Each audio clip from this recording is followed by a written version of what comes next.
Today we have a crank test that we want to show you guys. We did mountain cranks this time, and we spent the last couple of months gathering a bunch of different cranks, testing them, crunching the numbers, and we want to show you guys what we found out. So let's get to it.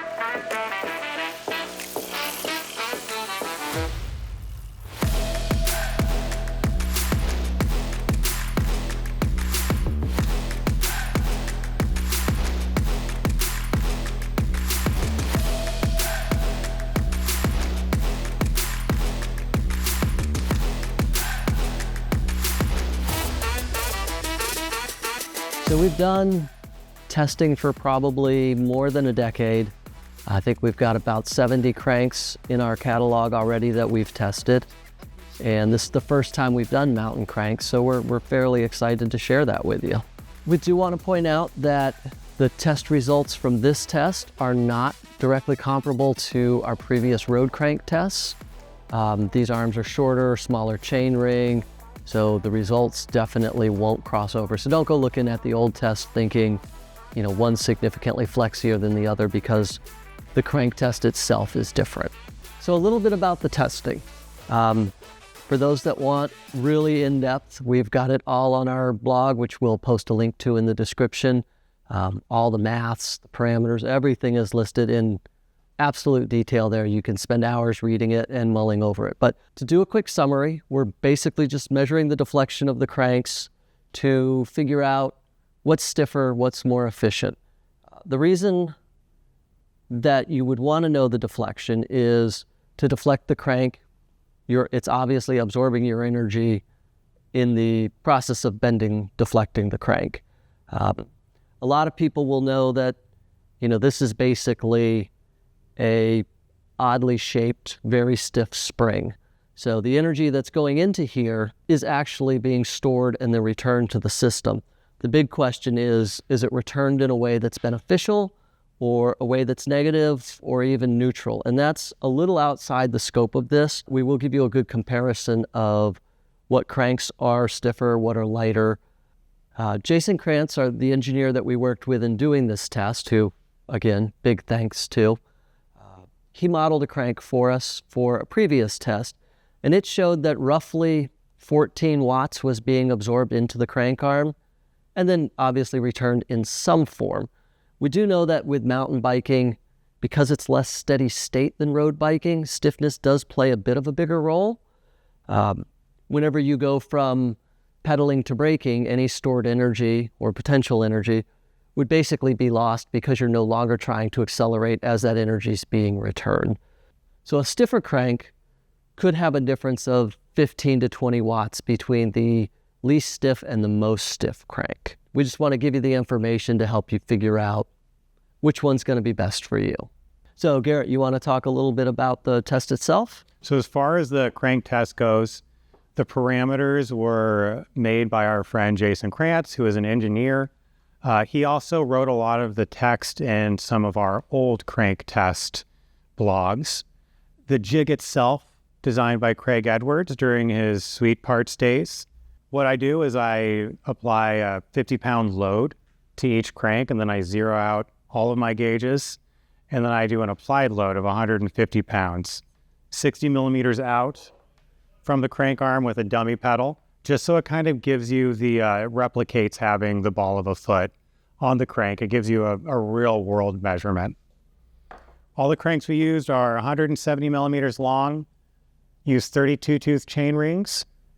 One small thing you're going to notice is that oftentimes when you look at these results, the left side has more deflection than the right side. This is because there is a larger area being tested on the right side. And when you test the left side, you're also measuring the torsion of the axle itself. So just think about that when you look at the results. That's why some of the left side and the right side will measure differently.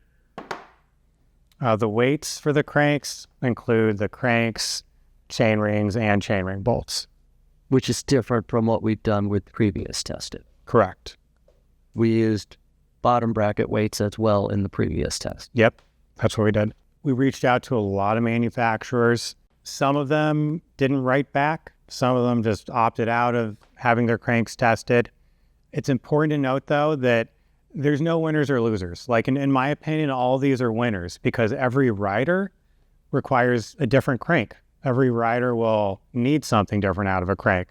So realistically, each one of these is the perfect crank for somebody. So like Garrett said, there's really no winners and losers. To kind of draw a difference, we'll take two riders. Take myself. I'm in my 50s. I'm not going big. My max power output is probably 200 watts on a good day. The flexiest crank here is probably more than stiff enough for me. So I tend to notice things like weight more than I do stiffness. A friend of mine, Corbin Schra, pro BMXer, he's won world championships, just the strongest guy. He's 30 years old. He goes big all the time, over 2,000 watts in his sprint, and he's nearly 200 pounds. For him, deflection is far more important than weight. And then, of course, there's also those of us that have to consider budget, aesthetics, crank arm lengths. So our goal is just to give you all the specs, all the test results, and let you figure out what fits your needs the best and what fits your budget, your requirements, and just generally which is going to be the best crank for you.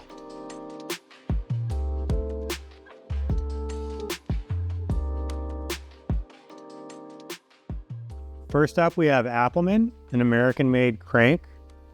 These are made out of aluminum. It's a three-piece design, 30 mil spindle, 168 millimeter Q factor. They come in 8 different lengths from 175 down to 100.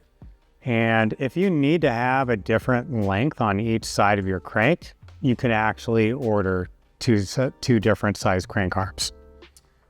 They have, color-wise, 10 stock colors that you can mix and match on the cranks.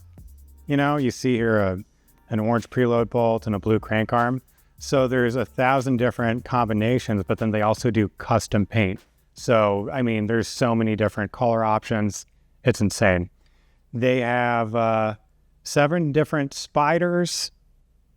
They offer direct mounts. Weight-wise, these weigh at 648 grams, and the crank itself is $600. Next up, the Cane Creek EEWing, 2-piece titanium design, 325 arms, machined 6.4 titanium spindle in a 30 mil, 160 Q factor. Comes in 3 sizes, 160, 65, and 70. This is the newest version of the crank. They've tapered the crank arms a little bit for a cleaner look. They have changed the mounting bolt from 10 mil to 8 mil for installation ease, and they've gone to an 8-bolt SRAM mount for the chainring mount. One nice thing about the titanium finish on these is it's brushed, so cleaning them up after nicks and scratches, just rub it with a Scotch-Brite pad, looks as good as new. They do a full lifetime warranty on them, and they're 480 grams and coming in at $1,270. Next, we have the Elilee crank. It's a 2-piece design with carbon arms.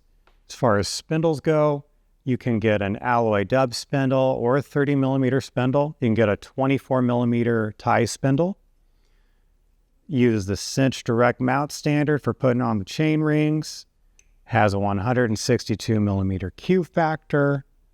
Weight-wise, it's going to be 370 grams. And these are running $600 right now. So several companies sent more than one crank.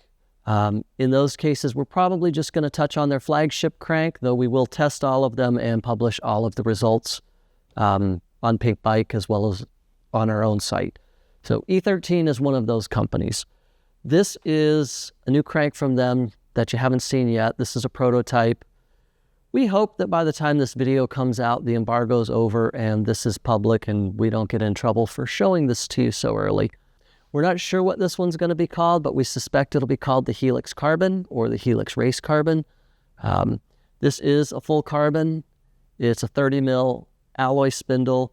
They have switched to a SRAM 8-bolt mount for the chainring, even though it only uses 4 of the 8 bolts. It's a 171 Q factor. We know it's going to come in 4 sizes from 160 to 175. and it is very light at 402 grams, and $550 is expected to be the retail with the ring. Next up, we have the FSA Gradient crank. This is kind of the enduro downhill crank of theirs.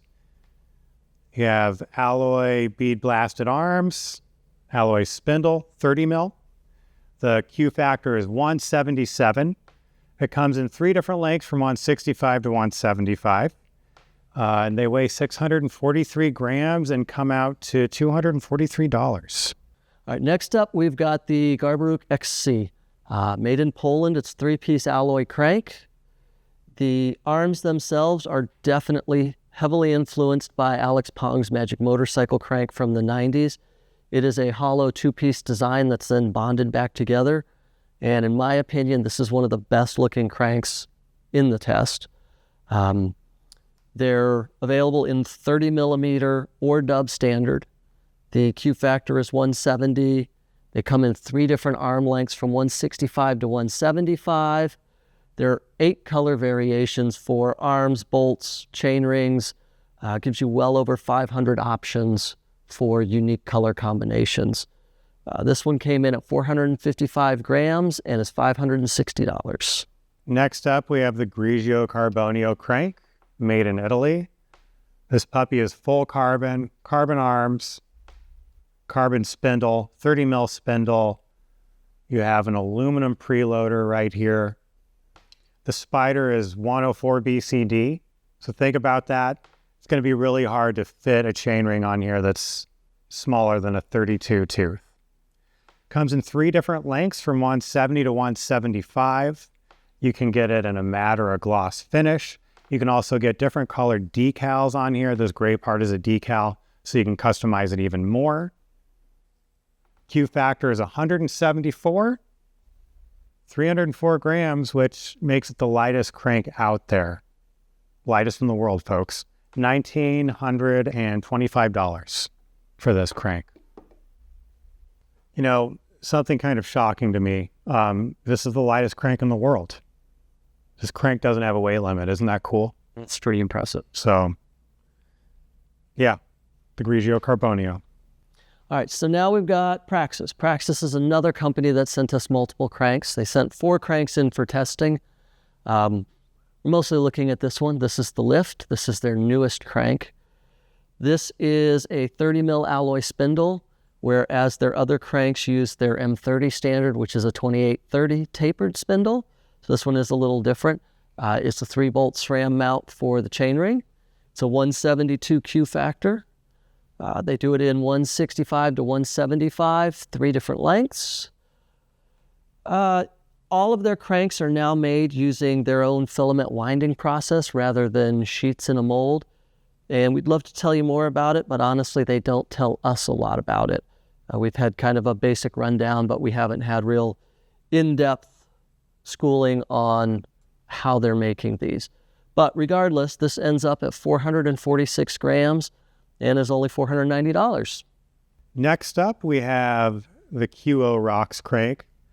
It's a little bit newer of a crank on the scene, started by some of the folks from Rotor. So because of that, they actually use the Rotor mounting standard for their chain rings. Important to remember. Carbon arms, an alloy dub spindle. Q factor is 174. These come in 3 sizes from 165 to 175. Something really cool is the last couple inches of the crank arm actually have a layer of Kevlar underneath it so that you have some protection from rock strikes. And there's actually some really cool holographic paint. Can't really see it on camera, but it's very, very spiffy. I like it a lot. These weigh out to 447 grams and they cost $725. All right, now we've got the Raceface Era crank. Raceface sent us 2 cranks, this one and an alloy turbine. We're testing both. We'll talk about this one. This is their newest flagship crank. 3-piece design, 30 mil alloy spindle, preload adjuster, cinch mount for the chainring standard, and a 176 Q factor. They have actually Made one change from the previous Next SL and added the little stainless steel plate for heel rub. And this really goes a long way to keeping your crank looking fresh for a long time. They also offer a lifetime warranty on their cranks, which is pretty impressive for a crank that comes in at 486 grams and $574 with ring. All right, next up, we're doing some Rotor cranks. Rotor sent us 3 different cranks to test. This is the Rotor Kapic Carbon. They also sent us the alloy version of that, these nice alloy crank arms. And then they sent us the R-Hawk, which is a really nice beefy kind of downhill crank. But right now I'm just going to talk about the Kapic Carbon. It's a 3-piece crank. You can actually buy all parts of this crank a la carte. The spindle comes in different lengths. So you can buy the arms and spindle and chainring and kind of just piece them all together separately to customize to your ride. Q factor is 164. They all come in 3 lengths from 165 to 175. These are Rotor cranks, so of course they use the Rotor mounting standard for the chainring. 440 grams for these cranks, and they cost $550. All right, next up we've got Shimano. Shimano sent us 2 cranks. They sent the XT 8100 and the XTR 9220 Trail. We do not currently have the XTR crank here to show you. We have already taken footage of it and already tested it, but we did end up putting it onto a demo bike for Shimano. So we'll look at this XT. Hollowtech 2-piece arms, 24 millimeter steel spindle, as is expected with Shimano. The XT comes in 3 lengths, 165 to 175, with the XTR also coming in a 160. Q factor is 172 on the XT and 176 on the trail version of the XTR. Main difference being the XTR has a thicker spindle, thicker wall in the spindle. This XT is coming in at 633 grams and is $220. All right, next up, another personal favorite from this round of testing were these sturdy cranks out of the UK. He 3D prints these. It's really cool. So 3D printed arms and preload adjuster, all tie. This spindle's a 30 millimeter tie spindle. He sent this one with a really cool arrow tie chainring. He also offers them with cutouts if you want to shave weight. The Q factor on these puppies is 168. These come in 9 different lengths. They come in 2.5 millimeter increments from 150 to 175. And when they make these, they can fine tune the wall thickness depending on the lengths. These come out to 660 grams set up like this with this chain ring, and they cost $1,985. Now we've got the TRP Evo 12. 2-piece design, carbon arms, 30 mil aluminum spindle, preload adjuster. TRP does not publish Q factors for their cranks for whatever reason. We measured these at 179, probably pretty close, give or take a millimeter. These are available in 165 or 170 millimeter. They come in black or gold decals. They are 540 grams and $425. All right, lastly, we have the American-made, out in California, White Industry M30 crank. Got alloy arms, an alloy 30 mil spindle. They use their own mounting pattern for the chain rings. And out of all the cranks we tested, these have the widest range of chain rings, from 28 tooth all the way up to 52 tooth. They offer them in 2-tooth increments. Lengthwise, they have 7 sizes from 165 all the way up to 180. So a really wide range of crank lengths. Q factor is 176 on these. Weight-wise, this weighed out to 614 grams, and they cost $500.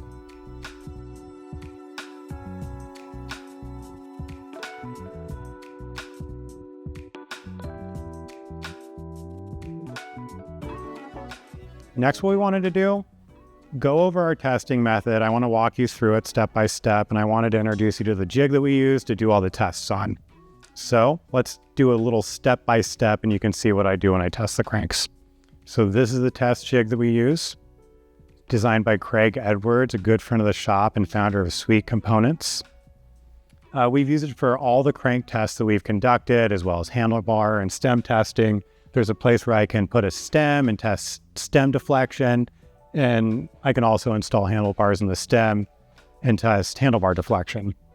This micrometer is what measures the deflection in millimeters. I just place it on top of this piece of all thread, and as I add load to the crank, this will, of course, wind up and give me a reading on the micrometer. This screen here is connected to this load cell that measures the load in pounds and displays it on the screen right there. So before we enter step one, I just wanted to mention one more thing. On the other side from the threaded BSA, there's a PF30. So kind of forgot to mention that. I just want to show you guys how versatile this cool jig is. But step one, installing the crank. Let's do it.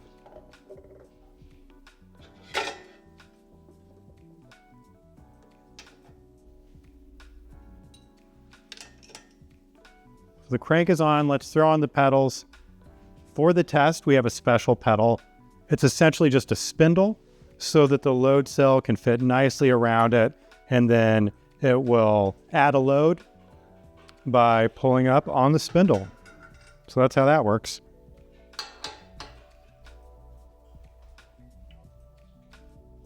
Step two, putting the pedal in the load cell and throwing the chain on. I will put the pedal in first. Then get the chain all situated. So step three, I'm going to turn all of my stuff on, my digital indicator and my load cell, and then I am going to do a 50-pound preload in the crank that I'm then going to zero out. Step three.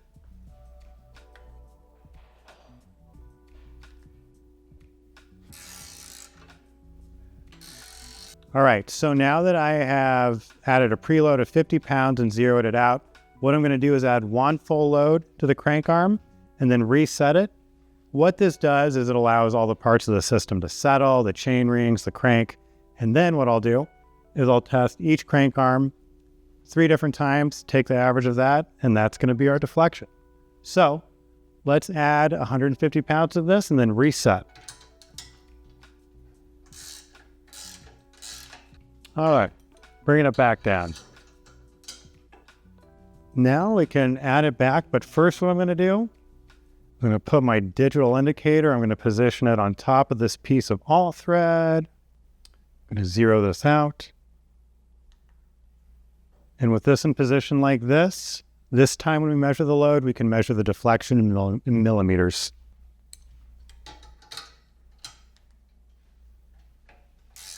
So I just did the test on the crank. I did test each crank arm 3 times. What we always do is we test them 3 times, take the average of those 3 tests, and that, along with the weight of the cranks and the chain ring, goes into all the different stiffness to weight, total weight, all that stuff that you see in our crank test. If you want to look at the formula we use for this test, there's going to be a link in the description of this video that'll take you to a blog that explains all of that, and you can get some really detailed explanations on how all this stuff works. All right, so let's take a look at the results. First off, we're going to cover weight. Weight is the combined total of arms, ring, spindle, and any mounting hardware, but does not include the bottom bracket. We're only going to be looking at the top 10, but the full list of 24, 25 cranks can be found on Pinkbike or on our website. We'll put the links in the description. And Garrett will go ahead and start us off. In 10th place, we have the Rotor Kapic Elilee crank at 528 grams. 9th place, we've got the Raceface Era, 486 grams. 8th place, we have the EE crank at 480 grams. 7th is the Garbaruk at 455 grams. 6th place is the QO crank. These are 447 grams. 5th place, Praxis Lyft, 445 grams. For fourth place, we have the Rotor Kapic carbon crank. These are 440 grams. Third place, EThirteen's new crank at 402 grams. Second place, we have the Elilee. These are 370 grams. And then in our top spot, we have the Grigio Carbons at pretty scant 304 grams. So that's the top 10 in terms of weight. Next up, let's look at stiffness. This measurement is good for people that are really interested in just the stiffest crank. You know, you don't care so much about looks or price. You just want the stiffest possible crank. This is probably the one to pay attention to. Yeah, lowest number is best. Stiffness is taken as an average of both arms combined. So first up in 10th place, we've got the Praxis Girder HD with 8.39 millimeters of deflection. Ninth place, we have the Shimano XTR. And for any of you that are looking at this very closely, you can see this is the XT crank. This is just a stand-in, 8.28 millimeters. Then in 8th place, we've got the QO, 8.2 millimeters deflection. Seventh place is going to be the TRP, 8.14 millimeters deflection. 6th place, we've got another Praxis crank, the Cadet HD at 8.13 millimeters. Coming up next, in 5th place, is the Rotor R-Hawk, 8.09 millimeters. 4th place, White Industries M30, 8 millimeters even. See, 3rd place, we got the EE crank. These are 7.96 millimeters. 2nd place, the FSA Gradient, 7.84 millimeters deflection. Lastly, the Sturdy. 1st place right here. This is 7.28 millimeters, which is really interesting. If you have been paying attention to the numbers, you can see that this was a pretty big jump in stiffness, which is really interesting because this is an aero crank, which is not typical of an aero crank, but stiffest one here, 7.28 millimeters. If you are curious about what the stiffest crank is, if you're that guy that doesn't want any deflection, you put out a lot of power and just want a really stiff crank, now you know which one to get. All right, now we're going to take a look at stiffness to weight. This is sort of the overall category. It factors in both the amount of deflection and the weight. So lighter cranks do better, stiffer cranks do better, light, stiff cranks do best. It's measured in just numerical values, and the higher the number, the better the result. So Garrett's going to go first. Starting in 10th place, we have the TRP at 2.28. 9th place, we've got Garbaruk at 2.37. Next, we have the Race Face Era crank at 2.42. Then we have the Praxis Lyft in 7th place at 2.58. After that, we actually have the first tie. 5th and 6th places are tied. It's the QO crank and the EThirteen Helix. These are 2.59. 4th place, we jump up to 2.61, Elilee. 3rd place, we have the EEWing at 2.62. 2nd place is the Rotor Kapic at 2.63. Lastly, 1st place, it's the Grigio Carbonio at 3.64. So that category sort of bridges across multiple aspects of the crank testing.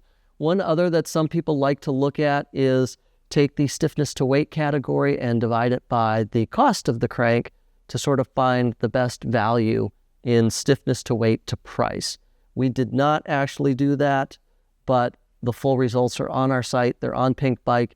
You can make your own copy of the spreadsheet and figure out which of those works best for you. So now that we've wrapped all this up, I just kind of want to double back around and talk about why there's no winners or losers of this test. Yeah, we tested a wide range of cranks, from super light XC cranks to burly downhill cranks, prices ranging from a couple $100 to a couple thousand. I think when the average rider is looking for a new set of cranks, they're not considering such a complete list. They're starting with a narrower focus. Maybe they're not even looking for, a top performer in any one category, but rather a balance of the characteristics. So not only the stiffness or the weight, but also they're considering things like pricing, sizing, and aesthetics as well. So hopefully we've given you enough info to narrow down the crank you want. If we haven't, then reach out to us. Call us, email us. We would love to help you out. We do this all the time. This crank test was a long time coming. We're so glad we could put it out there for you guys.